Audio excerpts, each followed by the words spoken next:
Hello, hello, everyone. We are going live with Gualter Amarello. He is going to be speaking at the Year of the Man Summit, talking about why men need a tribe. And so today we are going live with him. Hey, everyone. Any men's mental health questions that you have, please put them in the comments down below. Welcome back, welcome back. We're waiting for Gualter to get in the room. That is Gualter with a G, like iguana. Hey, Francisco, Frank, what's going on, Frank? Hey guys, let me know where you're from, where you're watching from in the comments below too. Love that. It's 4 p.m. in the afternoon for me in not so sunny right now, Florida. Hey Scott, thanks for joining, appreciate you. Hey Stan. Guys, we are just waiting for Gualter to get in the room. And then we're gonna talk all things men's mental health. Hey guys, hey from Vancouver. Wow, we got two people from Vancouver, Kelvin and Renato, both from Vancouver. Madison, Alabama, Quebec. I said Quebec, wow. Quebec, my bad. California, Georgia. LOL, more vitamins. Did you send those vitamins? JBG? Here's a question. Why did I let this chick compare me to Drake and Kanye West and still try to cuff her? I mean, honestly, is that a bad comparison? Because I love Drake. What was she compared? I mean, Kanye's a little crazy. Was she saying you're a little crazy? I mean, did you replace all of your teeth with, whatever, ceramic?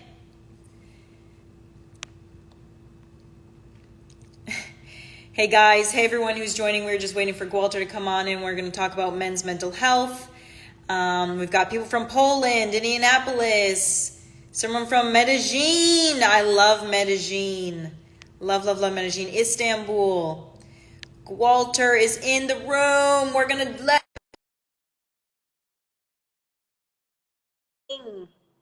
Oh, she said you need to get rich like them. Well, she's not wrong. What's wrong with getting rich like Kanye and Drake? Everybody wants to be rich, right, G? I think everybody wants to be rich if it's just handed to them, yes. Gualter is in the room. Everybody give Gualter a high five. I don't know how we're going to do that, a virtual high five. Gualter is going to be one of our keynote speakers at the Year of the Man Summit, speaking about how men need a tribe. Gualter himself has built a huge tribe via Alchemist Nation. He does a lot with real estate, but he really brings people together, trying to create 100 millionaires who want to make 100 more millionaires. So my man who his ex-girlfriend wanted him to get rich like Kanye and Drake, this is your guy, first of all. And then when you do get rich like Kanye and Drake, that's when you rub it in the haters' faces, right? Right, G? You got to let them know. Everybody who wasn't there for you, throw it in their face. No, be humble about it, right? Exactly. So that being said, also, G, I wanted to say happy anniversary to us because it was 1 year ago that we were at GrowthCon and we met for the first time. It's all because of this guy and his partner, Dorina, that I am living in Florida right now because I met them at this conference, ended up staying with them in their house, and now I live downtown. So it's the craziest thing ever. Isn't that crazy? 1 year. No, it's nuts. Greg Cardone did not go expecting to meet you. I didn't expect all the personal development that came from this relationship, but I would not change a thing. Maybe sooner, right? How many mistakes could you have saved me?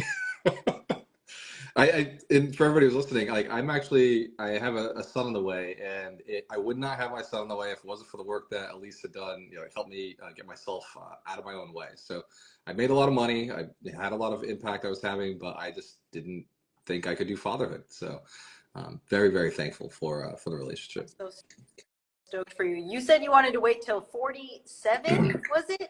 45. 45. 7 years from now, guys, and his partner was not having it. But we got there. Now you have a little boy on the way. That's crazy. I thought that was not going to happen. I had hope in the beginning, and then I had no hope, and then I was surprised. So congratulations. What do you think has changed for you actually on that journey? What is the mentality that you shifted from? Because you were so against it. And what headspace did you need to get yourself in order to prepare to be a dad. You know, one of the things you had mentioned to me is like I do have a lot of guys in my network and my community that have children. You know, Gary Akers, one you know, who has 9 children, right? 9 kids. And there's other people who, you know, 6 kids, 4 kids, and I just kept thinking, like, man, like, yeah, these guys are doing it, it's good for them. But you pointed out, like, you surround yourself with great dads, right? You surround yourself with these great family men, these guys who are really taking care of their families, they're building businesses, they're giving back to their communities. He said, look at how many kids they have. Like, you don't think you could do that? You don't think like you deserve that opportunity? And that messed me up a little bit. So I've been thinking about it, and it's like, yeah, you know, I'm probably far more successful than most people, you know, my age for sure, but than most people ever even die with. So why am I still defending this position of 45 before I have a child? Like most people, my dad had me when he was 24 years old, and like I'm 38, so it's like I've put a little bit more time. I've done a lot of the mental work. I've financially in a position my dad has never established. So I think a lot of it was just really talking out what was going on in my head, and you just basically called me on my shit. So very very thankful, although it wasn't as easy of a conversation as I make it sound. So That's so funny. I love that. Well, on that note, right, there's a lot of things that go into not just being a dad, but being a good man. And I think that was something that was very important to you as you've developed over the years. We've had many conversations in the car about what it took for you to become the man who not only owned a very successful business, but to become a business leader who men could look up to. Can you talk about like some of those key characteristics or traits that you feel are important for businessmen to develop? yeah. One, I want to admit that I am still working on many of these myself. So there are 3 major components that I think every man needs. It's not that you need it. It's just that it makes leadership a lot easier. And the first one is you really have to understand who you are, like why you do what you do. There's a lot of stuff that, like the biology of men, I think is given a lot of excuses. And like we do have a lot of biology. There's things that we are hardwired to do. But there are some things that are not hardwired that are really societal, and we're given these at a young age. We don't expect that this will ever become a thing for us, but it is. It's important. We have to know who we are, and we're not what society tells us we are. We're not our biology. We're not just because we speak a certain language or a culture. Like we're not stuck on those things. We are, although, however, something, and it is, you know, sometimes twisted, you know, like from our childhood, and we've come, like the things that I'm passionate about, the things that I fight for are because of, you know, things that were done to me early in my life, right? I know I can see the same thing with you, at least, like the things that you fight for, the men you fight for, it's because the problems you saw in men's lives early on. And the second one I would say is like, once you do know yourself, like one thing that, you know, people need is self-awareness. The second one is leadership is not about leading from the front. It's actually about this kind of sideways, you know, partnership of where do you guys want to go? Like, let's team up to get there together. So there's leadership doesn't happen by itself, right? So like you can't lead alone. And I was on a conversation with my brother this morning. His business is kind of going through this moment of he's like, these guys just don't listen to me. And it's like, well, bro, maybe it's not you. Maybe it's not that. Maybe it is a little bit of toxic management here. That is the challenge. I was like, I have the same history as you. So when my company was doing this, and all of these people were complaining about the way I was leading. Oh, you're just changing your mind. Oh, it's top-down leadership. It really was. Like maybe you need to listen to your people, and maybe you are like a toxic manager, and he didn't like it, but he's still flying down to visit me for my birthday. So, like the point is, you have to understand what real leadership is. And real leadership does come from listening and caring about your people so much, not just being obsessed with who you are and the goal you have. Like, because you need a goal. Every man needs a goal, but you also have to be going with the right people, and that kind of open listening, like the ability to listen. Like God gave us 2 ears. I know like everybody hears it, but 2 ears, 1 mouth, right? And that is, there's more receiving things on our face, like eyes, nose, ears. These are all receivers of information. We were only given 1 mouth to dictate once we've consumed the right amount of knowledge. So being able to listen to your tribe, and I guess a great leader has to have a tribe, right? And that comes from being so vulnerable with the fact that you can't do it by yourself, and being so open. This is why we make good money. This is why everybody who ever decides I am the least important person on my team, that person becomes one of the richest. When they're like, okay, you know what? Everybody around me is smarter. Everybody around me is better. I'm only going to work with A players. And you start bringing on these A players, and you start making room for people who are better than you, smarter than you. That tribe is what has changed my life, right? Like, I'm the lowest person in my company, and everybody around me is smarter in something, and I'm just like sitting in my meetings, just being like, "Hey, what do you think we should do?" And they're always right, you know.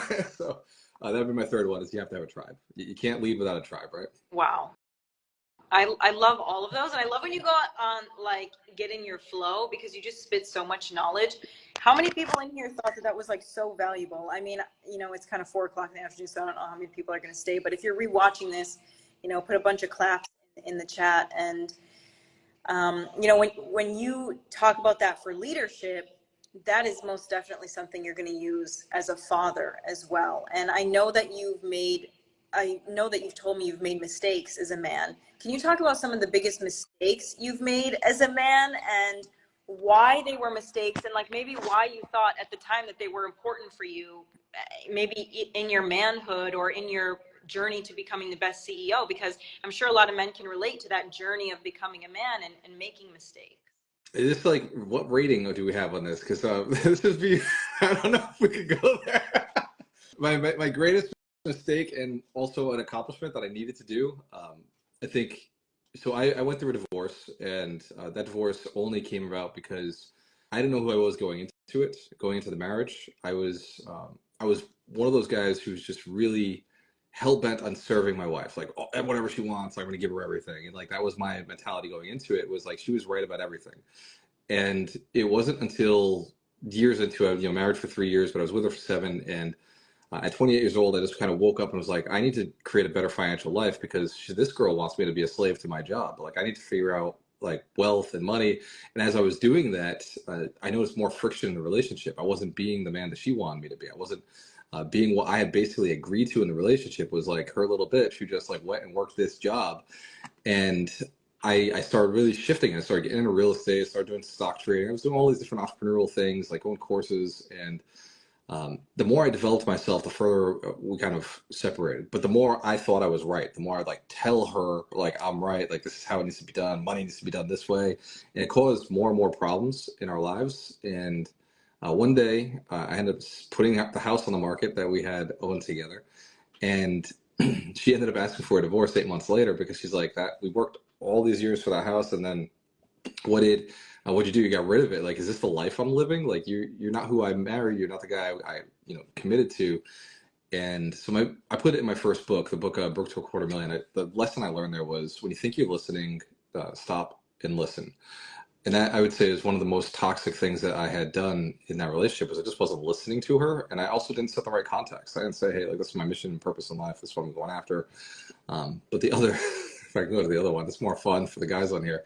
I would say the threesome was one of those things that I've glorified, and I put it in my head as like, I must have a threesome. Like, I have to do this. I like did so many crazy things to get to it.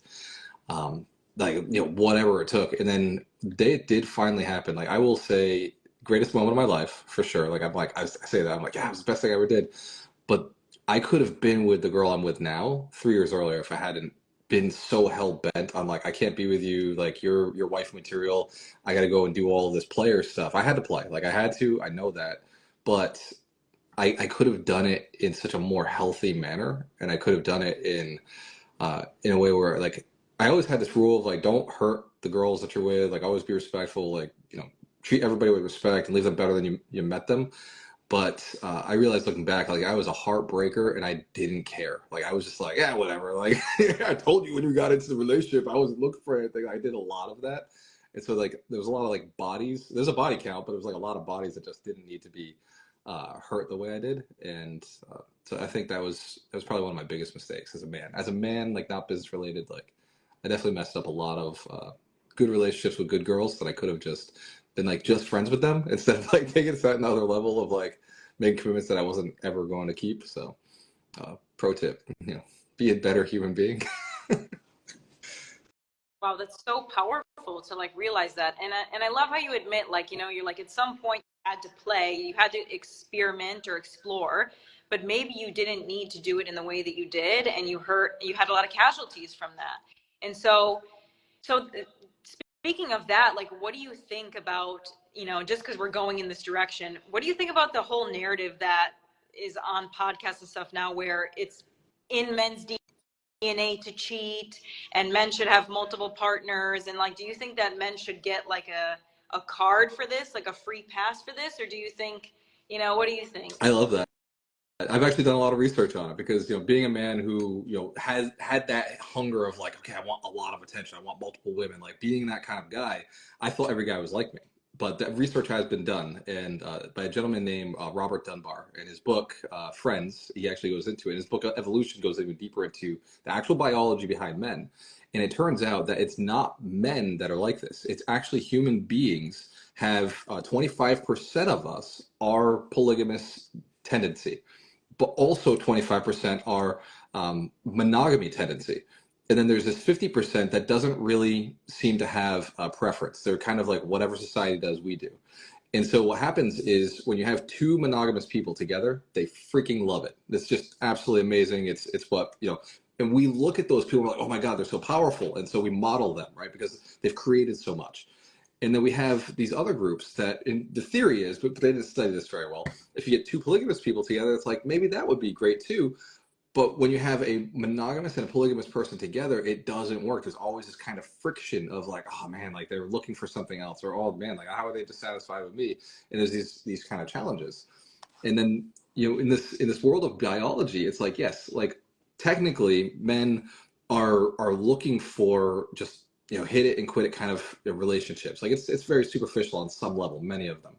But as a man gets older, it doesn't become that anymore. Like in the young age, it's more about ego, right? We're driven by ego. We're driven by score. We're driven by like body count. Like that's like a young man's game. But as a man gets older, they're focused more on longevity. They're focused on legend, like what am I leaving behind, legacy, and they have children. Like it starts becoming a more important factor. So this whole free pass for men is it's perpetuated by people who want to create chaos in society. Like they just see like this is fun to talk about. This will piss off everybody, and it's the Andrew Tates of the world, right? It's that guy who's like, man, I'm gonna get so many hits if I say this polarizing statement. It's true, right? They'll get that attention. And the news does it, right? The news, we see it all the time. Like woman cheated on this person, and so X happened, right? But when it comes down to the science of it, like biologically speaking, people who are monogamous should totally be together. Like there are people who just like one soulmate. They're more introverted people. They belong to be together for sure. And then when we're talking about like people who are super extroverted, you have to have good context on how that works. Like it doesn't have to be sexual for the person to get that fulfillment they're looking for.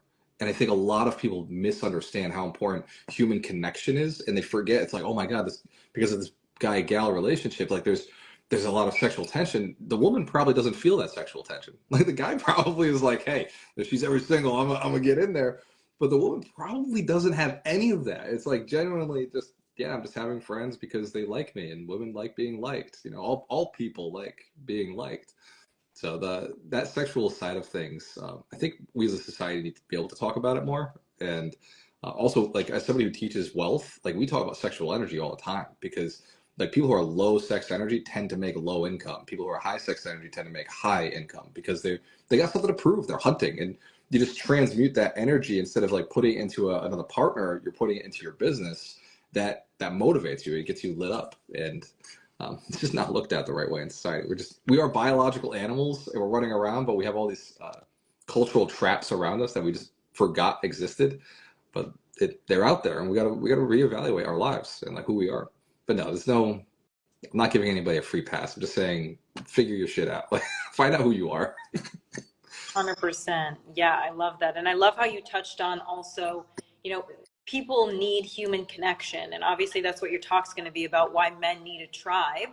And honestly, like, even just because we're talking about relationships, when we get in relationships, we tend to isolate ourselves and just become enmeshed with the other partner, and then it completely zaps the polarity out of the relationship. And if I remember, that was something that you were also like very afraid of happening in your relationships. And I think something that many people are afraid of today, like because there's so much opportunity out there that we're like, if I make a mistake, like then I'm stuck with this person, and then it's not going to be fun anymore. So what do you have as tips for a man to keep things fun with your partner when you're in a long-term relationship?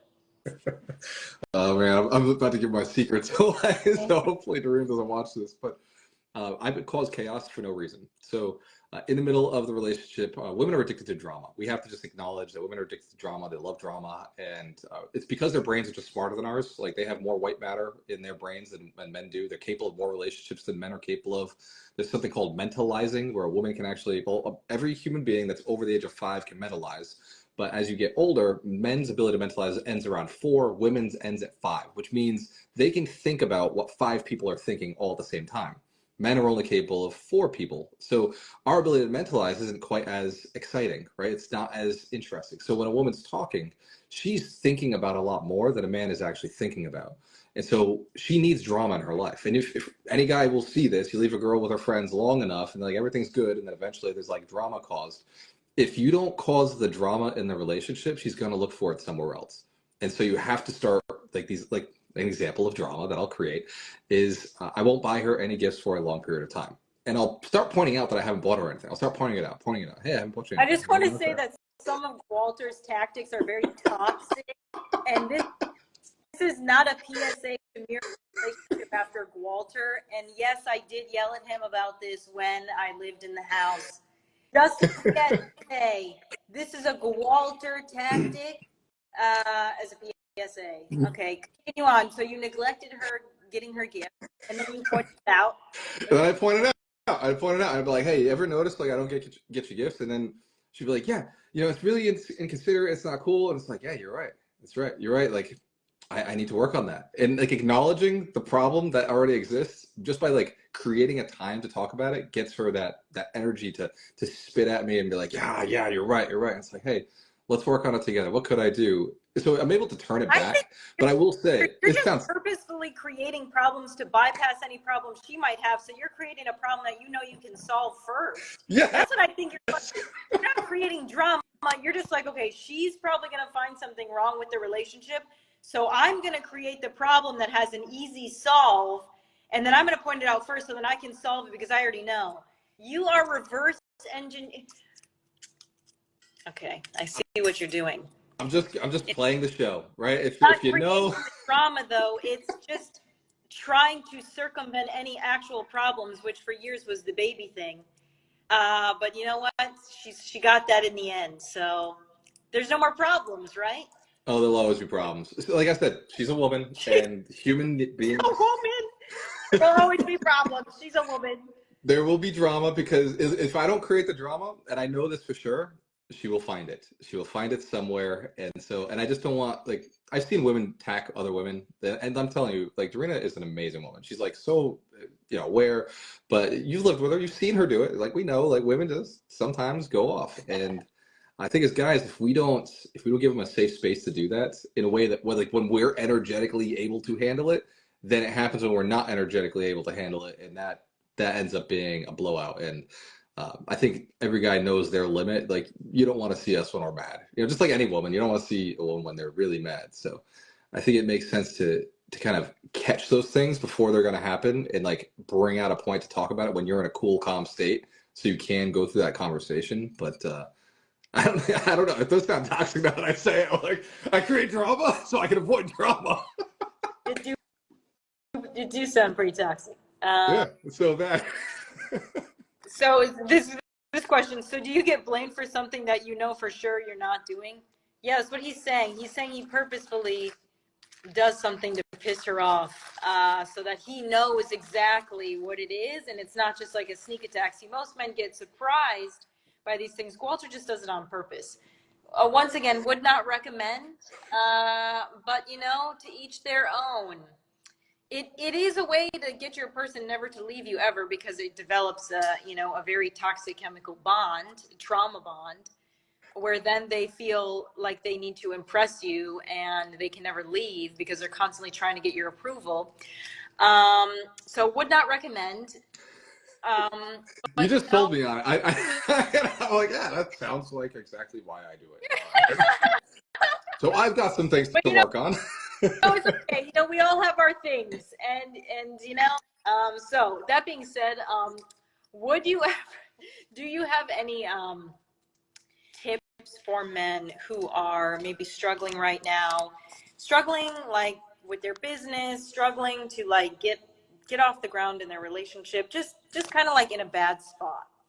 Yeah, that's so one of the reasons I started coaching was just because I was very suicidal growing up, and I often thought about taking my life. I thought about not being here anymore as like the most peaceful way out of it. And I grew up with a very chaotic household, and um, so for the person who's going through any kind of trouble, like I know right now we're going through a recession, right? So there's challenges in the market, there's challenges in business. It's not easy to market yourself right now. There's so many other business owners, entrepreneurs out there promoting their stuff. So if you're facing money challenges, or you're facing, maybe don't know how you're going to pay the bills, or you're having insubordination inside your company, or things just aren't working, recognize wherever you're at today, at some point you were in a worse situation some point in the past. You've come pretty far from where you were, and you didn't have an entrepreneur. Weren't an entrepreneur 10 years ago or 20 years ago, or you didn't have your business, or you didn't have the experience you have. There's somebody in your life now who believes in you, even if it's not you. And what I tell people who are really like desperate in their relationship, it's like, hey, you know what? I've never met a person cooler than you right now. Like, as I'm thinking about you, like the person who's listening to this, like you probably are the jammy jam, right? The person who knows what's going on in something. So think about the things you're smart in. Think about the things that you know really well, and spend a little bit of time loving yourself and like being proud of what you've accomplished. I play video games. Like whenever I'm really pissed off at the world or my business, I'm just like, I go and I play a video game and I'm like, yeah, I'm good at that one thing. And that kind of leads to the next thing. Or I'll go to the gym and that gives me something. So if your business isn't hitting what it should hit, you do have to sit back and say, maybe take a day off to like look at your business structure and your strategy, and look at your management team, look at the people you're working with, look at your clients. Maybe you got to fire a client. Maybe it's that simple. Maybe you just got one of those clients who's just pissing you off. They pay you the least, they bring in the most pain, and you just need to fire that client. Or maybe you just need to go find the right client. There's so many components, but instead of controlling things outside of you, just control the inside, and just look at the fact that you're going to be better tomorrow, right? You're on this call, right? You're on this call, and you're focused on personal development, being a better man, like leveling yourself up. That's already a point. You're already getting points in my book. You're getting points on Elise's book. That's two people who already care about you, who think like you're a pretty awesome guy. Do you really need more than that? Like just every day, if you just think about what you've accomplished and where you're going, like it's a pretty damn good future that you got for yourself. Love that. Love that, guys. So if you want to hear Gualter speak some more, spit some more fire, talk about some toxicity, you can catch next weekend. I'm pretty sure he's speaking on the first day. I'll check, maybe the first day or Saturday. Either way, February 23rd, 24th, 25th, we have the Year of the Man Summit, a free men's mental health summit that I host every year for men to get access to creators, psychologists, doctors, tools and resources that they don't usually have to improve their mental health. And Gualter is going to be a keynote speaker talking about why men need a tribe. And Gualter is a multimillionaire with real estate and Alchemist Nation, and he's helping people reach millionaire status, and who also want to help other people reach millionaire status. So either way, he's got things cooking. He's doing things. He is the epitome of what the growth within a man looks like. So you're going to want to be there. And if you want to ask him questions yourself, get that VIP ticket. The link is in my bio, elisemichaels.com/YOTM 2024. I love you guys. Thank you so much for your time, G. And I'll see you guys next time. Bye, G.